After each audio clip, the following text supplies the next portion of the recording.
my name is Eric Drew, and I'm from Adobe. I'm part of the Adobe Australia New Zealand education team. But previously, I was a teacher with the Department for Education as well in a few different high schools in Adelaide. Okay, so today we are looking at infographics. I'll share my screen with you.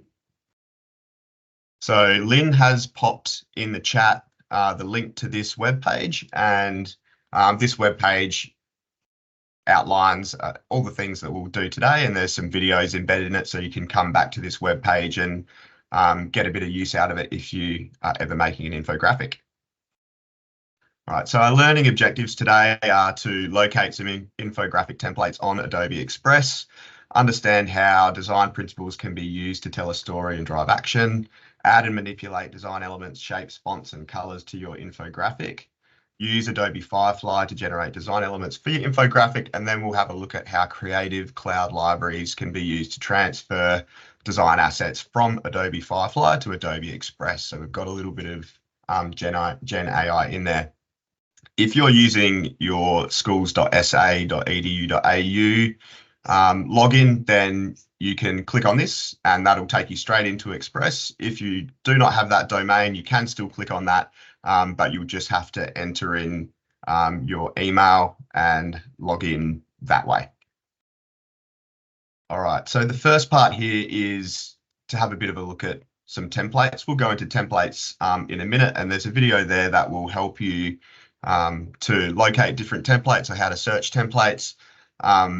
There's literally thousands of templates on Adobe Express for a bunch of different things. So yeah, go for it and see if you can find something that you like. But firstly, why would you do an infographic in the first place? Why is it a good way to demonstrate learning? And it's all comes down to telling a story. So infographics can be impactful, and they can convey big ideas and key insights visually and in a really impactful way, so that viewers get the story really quickly, and they feel emotions about it really quickly as well, which is a bit different to when you're just reading some text. So what we want in an infographic is to be able to see what the big idea is really fast. The first thing you see is should be to tell you what the infographic's about, and then there's going to be some key insights as you're looking through the infographic that help to tell the story. And then often the purpose of an infographic is to drive action. So you might be looking at some information and there's some key insights that tell you a bit of it, and then at the end there's a call to action, and hopefully the viewers felt something and feels inspired to actually go out and do the thing that you want them to do. So what I'd like you to do now is to have a bit of a look at this example that I have in the web page. So this is about fast fashion, and see if you can identify what the big idea is, what the key insights are, what the call to action is, and how the infographic makes you feel. I'll give you a couple of minutes, and if anyone on the line wants to come off mute and say anything, or you can pop it in the chat, then that would be great. Any ideas? What is the big idea, do you think? First thing I'm drawn to is just seeing the numbers, which makes me want to read more as to what those numbers are going to be saying. So I did to have that, not that first information in that, like 10%, 500 billion, but what is that actually referring to? So it actually makes me want to go and read more. Cool. Big idea for me is sustainability. Yeah, absolutely. Yeah, so, and the title is fast fashion, and then they're sort of, we're looking at, well, what are some impacts of fast fashion? So yeah, the big idea really is fast fashion and sustainability of fashion and clothing. And this is a bit of an issue that's come about in fairly recent times. What about key insights? Sorry, Eric, are we meant to assume that because the fast fashion's in like at the top and it's orange and it's the title, that is the big idea? Yeah, well, that alludes to it, doesn't it? Yeah. So I think that you've identified sustainability as the big idea, and that is really overarching of what fast fashion is. So I think there's flexibility in what it is, but definitely the title of the infographic should at least allude to what the big idea is, or it could state what the big idea is right there and then. Okay.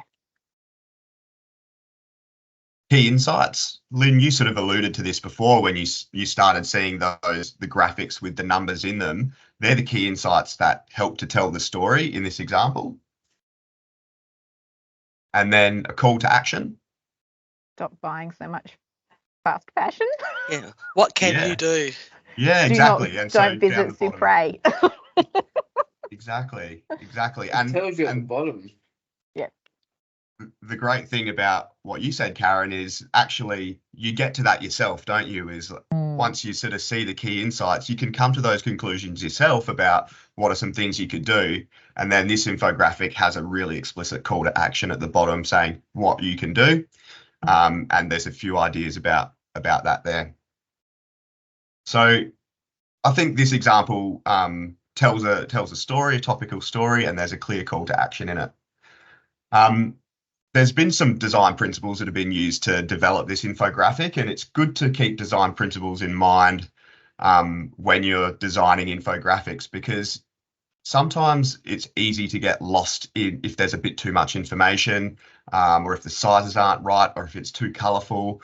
We don't want our infographics to be too distracting and too cluttered. So I've listed some design principles on the right-hand side there. Less is more. Give yourself a little bit of space. Make sure it's not cluttered. Give the viewer a bit of space to read each of those elements or to understand each of those elements individually. Flow and hierarchy. So flow refers to the path that your eyes take on the infographic. So often we would automatically go top to bottom or left to right is generally what happens when viewers view it. So we want our infographic the information to flow in those directions so that there's a logical development of the story as we're going in those directions, either top to bottom or left to right or both. And include some white space, which sort of I alluded to before with less is more. If you include a bit of white space, reduce some of that clutter, then it helps to reduce the distractions. Fonts and colors. Don't use too many fonts. This one's got 2 fonts, probably a good idea to keep it to about 2 fonts. Generally, you might have your title and subheadings in a particular font, and then the text that goes with it might be a different font. The fonts should complement each other as well. Sometimes you can get fonts that clash a little bit, so be a bit wary of that as well. And not too many colors. Often you'll get color palettes, and I'll show you a color palette when we go into Adobe Express. It's good to stick to those colors, but even then, you know, for a single infographic, 5 colors could be a little bit too much. So be wary not to use colors that clash too much. I like sort of duller, earthy, lighter colors because they sort of keep it engaging, but actually when you sort of write over the top of it, there's some really nice contrast, so you can see the dark writing on the light background. So not too many colors, colors that complement each other. And then graphics and illustrations. So graphics and illustrations have different purposes. So an illustration, like you can see on the left-hand side there, is really designed to make you feel something. What is the infographic about? How does it make you feel? And then graphics, things like charts, numbers, those kinds of things are there to provide you with some information, some easily accessible information. Doesn't take too much to actually decipher what it is. So graphs, numbers, things like that are really good for that. Cool. So purpose, design principles. This video here will show you a little bit about what we're about to do. And here's the activity if you wanted to follow along. So what we'll do is we'll dive straight in to Adobe Express, click on that link, please let me know if you're having any issues logging in, and we'll work you through it. So once you click in there, should automatically take you through to the home page. So if you haven't opened Adobe Express before, this is the home page. You've got a menu on the left-hand side here, a menu at the top where we can do some searches. So we're going to search for templates. You can also, there's some categories here that you can look through to do some searches as well. If it's the first time you've logged in, you might be asked if you're an educator or a student. If you're an educator, make sure you click educator. If you're a student, then click student, and that changes what comes up when you're looking at resources over here. So it just helps to personalize some of the searches. Has everyone been able to log on? School users will use their @schools account, and corporate users most probably will be using their .gov account. If you're a school user, you should be able to just click on that first button here, and it should take you straight there. I've noticed we've had a couple of people join us, so welcome, thanks for joining. Okay, so if we're in Adobe Express, what we'll do is do a search in the top bar up here. So I want to search sustainability infographic, and I'll show you how I made the example. So Karen was bang on. It was all about sustainability. And on this menu down here, you can actually refine your search into some categories here. So I'm going to go straight to templates. And then you can see there's a bunch of different templates. There's 351 results for sustainability infographics. You can have a bit of a look through, lots and lots. And when I'm looking for templates here, I've really got in mind what is the purpose of my infographic already? What do I want to be conveying? What I want it to really look like? So what is that hierarchy going to look like? And what kind of graphics do I want on there? So the fast fashion one I chose because it's got some really clear hierarchy. When we speak about hierarchy, it's about the different sizes of fonts. So that if you have a bigger font, your eyes are going to be drawn to those things first, and then your smaller fonts come after it. So that's called hierarchy. And I liked the way that it was sectioned out using some of these graphics, and there were some nice simple illustrations there. So if you click in, you can customize your template, and then it will take you into Adobe Express here. So infographics are typically sized like this, but I generally like to have my infographics a little bit wider. So I'm going to resize mine to be a poster, and you'll see that there's a bunch of different presets here for sizes, for social media, a bunch of different stuff. So whatever you're looking for, there should be a size for you there. So I'm going to go straight to poster, resize, and you can see it resizes it straight away. It keeps the background color correct, and it's sort of it's kept all of my elements there, but they're all bunched up, right? So first thing to do is pull some of that apart, and you can see that these elements here are grouped together. So over here in the menu, it tells you that it's grouped. So when things are grouped, you can pull them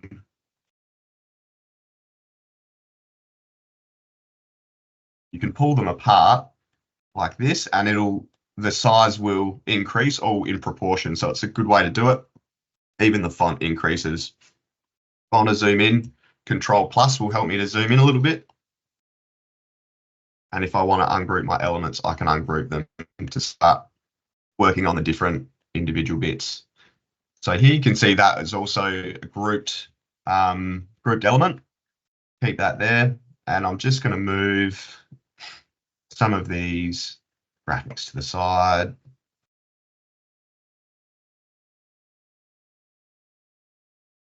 That one was there.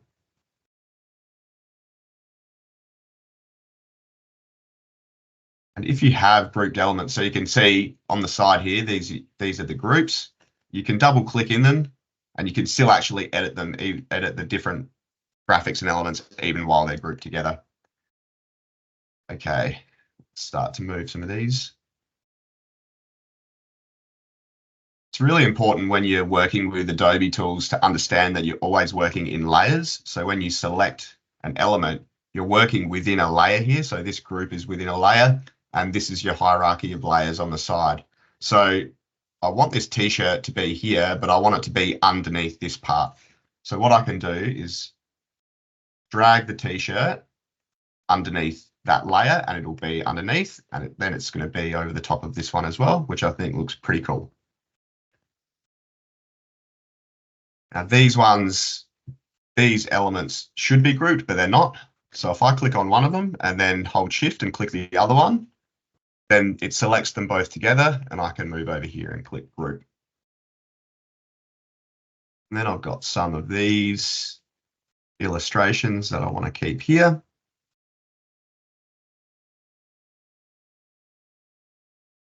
That, okay. Now, you can see that originally there's no call to action in this infographic. So that's something that I actually put in there. And to do that, what I will do is move over to my menu here where you can see there are a bunch of different things that you can use. So if I want to use a shape, I'll go to design elements, and then I can see that there's some different categories of design elements that we've got here. So design assets, there's some images, things like that, backgrounds, and I'm looking for a shape. I'll just use a rectangle.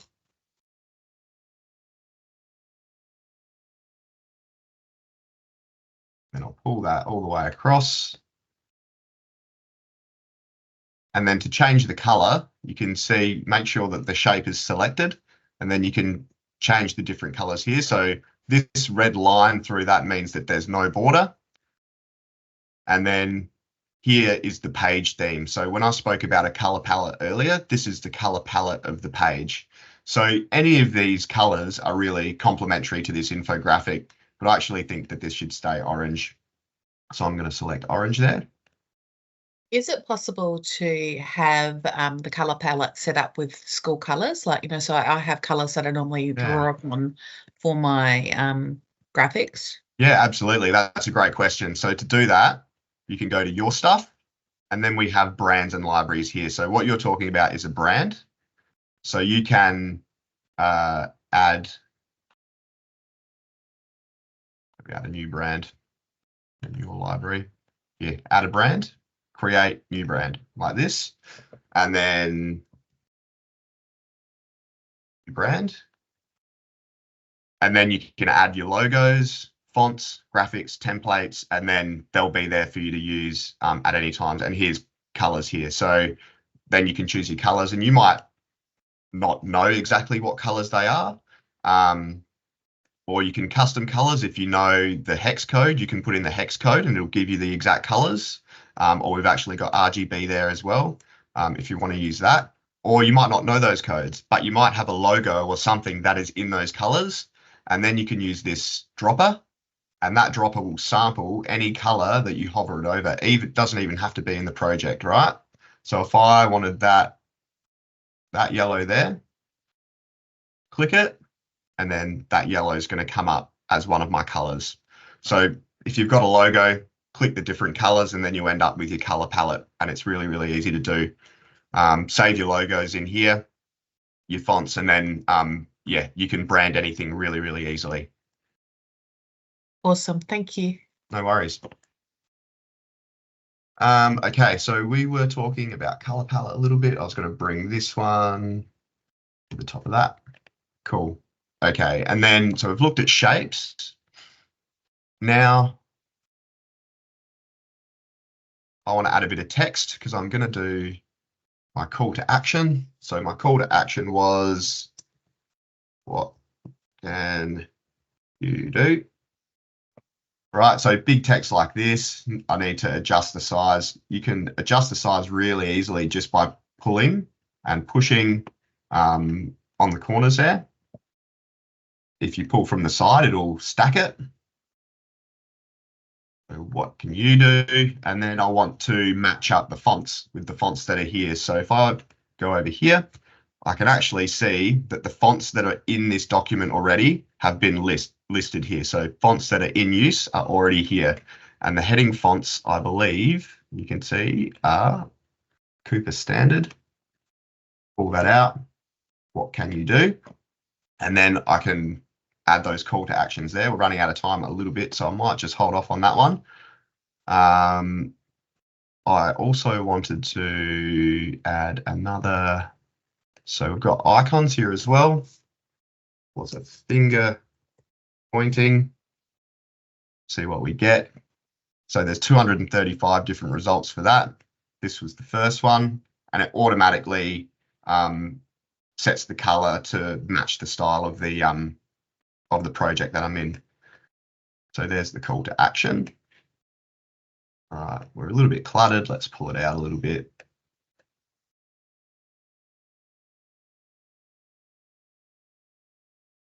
Cool. Make this heading a little bit bigger. So you can see just by having it grouped and pulling it out, super, super quick to be able to do that. I want to adjust this part here, make it a little bit wider. Looks good. And all the guidelines help me to center everything and make it all symmetrical, which suits my OCD tendencies very nicely. Cool. Okay. Okay, the next thing that I want to show you is if you were in a situation where you wanted an image that wasn't an icon like this. All right, so we've got a bunch of different media that we can choose from within Adobe Express already. So all of these assets that you see are licensed assets from Adobe stock. So you can use them commercially, they're safe to use commercially. You've got photos, videos, and you've even got audio. Today we're looking at infographics, so photos might be a little bit more relevant, or you might not be able to find exactly what you're looking for there, and you've actually got one on your device that you want to upload. So you can upload from your device here, and that'll take you to your folders, and then you can upload it that way. Or one way that's really easy to get assets in without having to go through that way is by looking at add-ons. So I think that potentially add-ons could be turned off for schools, but I'm looking for OneDrive, right? So then you can see here OneDrive is unavailable, but you could talk to your administrators and they can make that available for you. That's a really easy way to get things directly through. So OneDrive will open up over here, and you just click on the file, and it'll pop straight into your project there. All right, or upload from device is an easy way to do it. But maybe you don't have an image or an illustration, and you're going down the road of, I need to Google search it. Google searching comes with its risks because you could be using a copyrighted image, like those kinds of things. So, or you could just be spending a large amount of time searching for lots of different images on the internet. I've been there, believe me. I've felt your frustration. So what you can do though, instead of doing that, is if you know what you're looking for, you can use Adobe Firefly, which is our generative AI image generator that's actually built into Adobe Express. So this is the text part where you type in your text and you'll get an image that comes out. So I want a pile of clothes, might be let's say a messy pile of clothes.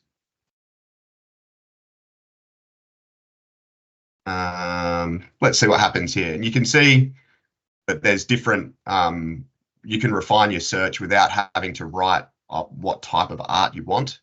You can just click on buttons and it helps you to do that. So if you want a photo, you can ask for a photo, art, or graphic.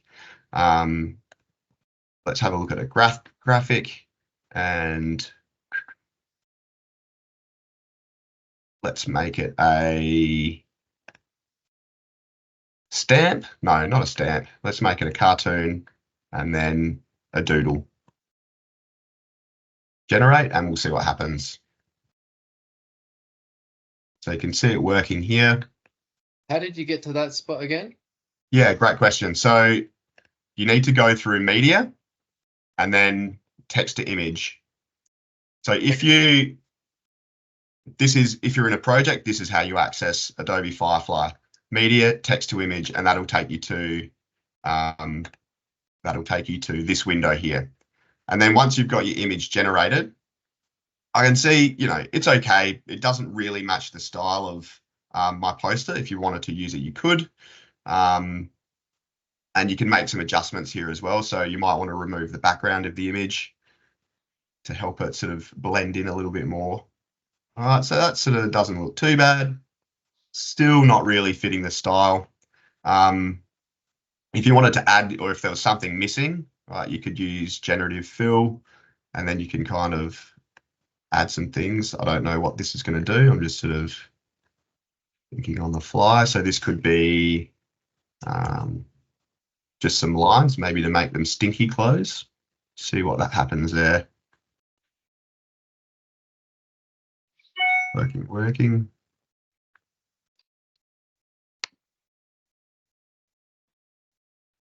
Can I just ask? Yeah. Is that like if we go through that media then text to image portal, does that mean that we avoid copyright like issues? Like if we were to do this with kids, they'd be able to use those images in their infographics and it wouldn't have any issues with copyright?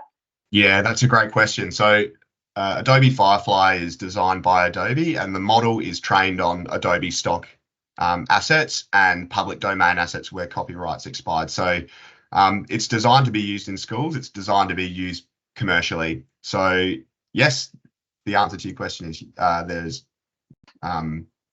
it's designed to be safe from copyright. So you're not at risk of breaching copyright if you're using Firefly. Yeah. All right. Okay, fantastic. So Firefly built into Adobe Express is pretty cool, and you get some pretty good images. But obviously this one doesn't fit the style of the infographic that I want. And it's pretty hard to match the style just by toggling and pressing those buttons. So I'm going to ditch that attempt and instead go to the bottom of our web page here. There's a little bit about Firefly here. So here's some of the information that you've sort of asked about. And if you want, I can speak a little bit more to how Firefly is safe for use in schools as well. This button will take you straight to the Firefly web app. So this web app's a more precise tool, and it's got different features that are available in a bunch of our different apps. So Firefly is embedded in Adobe Express. It's featured in Photoshop, Illustrator. So for Photoshop, we've got things like generative fill. Illustrator has recolor, text to vector. So some great features there. So what I'll do is I want to do text to image. And you can see here are some examples, and these are the bits on the left are the prompts that we use to make those images. So I want a messy pile of clothes. All right, and these options weren't up there yet. So what I get first probably isn't going to be exactly what I want. It might take me, I can see that we might get a photo here, we'll see. So we've got photos, not quite what I want. But the great thing about the Firefly web app, and we're using Firefly Image 2, so this is the newest version of Adobe Firefly, you can actually upload a reference image. So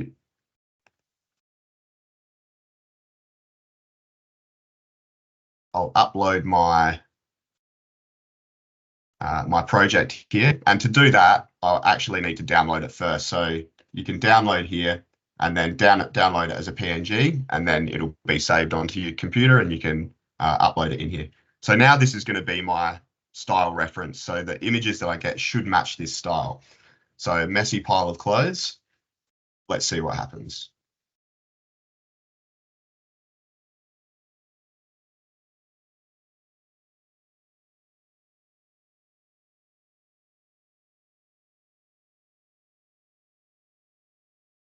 All right, so you can see that they're sort of matching the styles a little bit better here now. You can see that there's a few elements that I haven't asked for, and I guess Firefly is kind of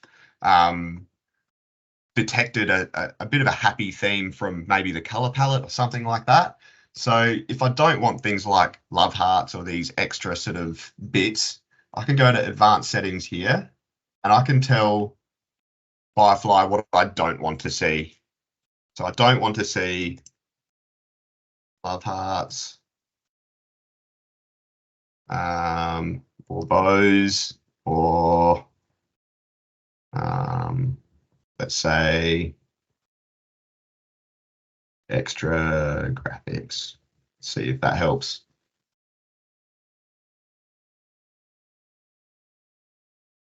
Those extra graphics. Okay.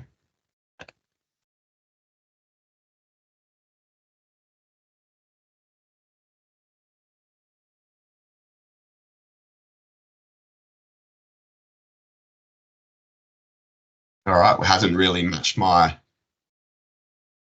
Let's have a look here. About that, maybe the graphics part got it.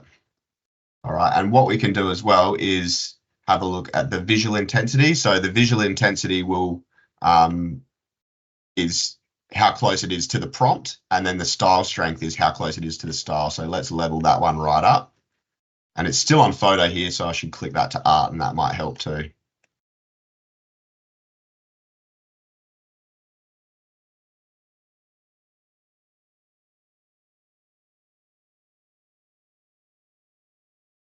Cool, that's a little bit better. And you can see that there's a bunch of different presets that you can play with here. So play to your heart's content. So I'll choose one here. Let's say, I'll just make it that one. And then once you've selected an image, you can continue editing. So you can use generative fill.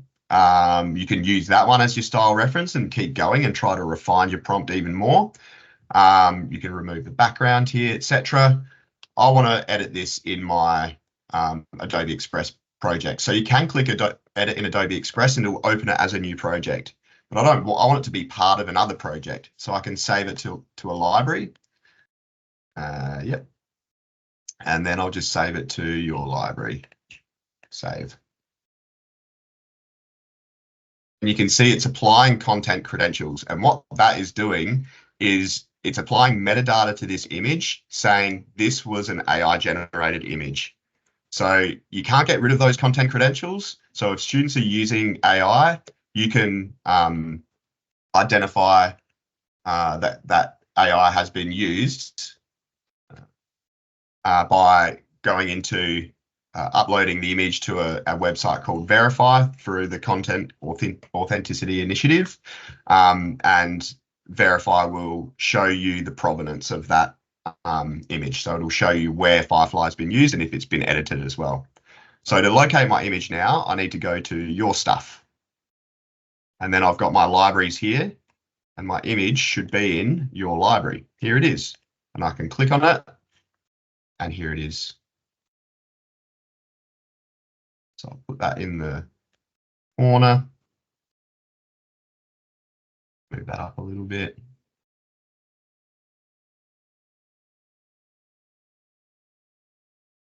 All right, and I want to remove the background on that. Okay, if you wanted to keep some of those little bits there, you can undo remove background and you could use an erase tool. So there's a quick select tool to erase, and then so even that's taking those little bits away. So you can restore the little bits, restore, or you can just use your circle brush and that will take bits around the outside. Let's make it hard and a bit bigger. That. Why isn't that erasing? I've got it on restore, erase. So that can erase bits like that. And if you wanted to get really fine, you can keep removing around those bits. And your students will love paying attention to detail and doing all these things and making their images perfect, I'm sure. Okay. Done. All right, and we're pretty close to time, so I just want to make sure that you have some time to ask some questions if you like. Anything extra you'd like me to demonstrate that you haven't seen yet? So I'll just talk a little bit about libraries now. So these are Creative Cloud libraries. So these images that are in your libraries will be available in a number of other Adobe creative tools. So if you wanted to do some work on this image in Illustrator, then you could open up Illustrator and you would find that image there. You can drag it in and then do some high precision editing to that image in Illustrator. Same with Photoshop if you wanted to use Photoshop. And for infographics in particular, often you would see that there's graphs in infographics, and this one doesn't have any graphs, but Adobe Illustrator is a great tool to use to generate creative graphs that are a bit more than your stock standard sort of Excel graph that you can get. So you can actually input data and it'll generate a graph for you. And then you can put that graph into your Creative Cloud library and then access the graph through your library here and pop it into your work here if you wanted to. All right, the last thing I'll get you to do is right at the bottom. I've got 3 questions for you to rate this session today. Would be fantastic. And even if you're not live in this session and you're just doing this session afterwards, I'd really appreciate some ratings from you just to see how I went and how the content is. So the questions in there are rate the presenter, rate the content, and then would you recommend? So if you would kindly do that for me, in the last minute, that would be fantastic.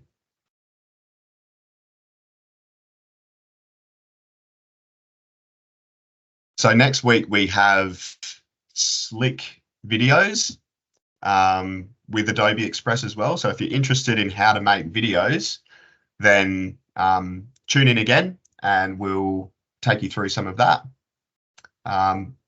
Take note of there's a number of sessions. If you're interested in how to create graphs with Illustrator, then we'll do a little bit of that in the Illustrator session that's a little bit later on in the term. Thanks everyone for your time. Thanks.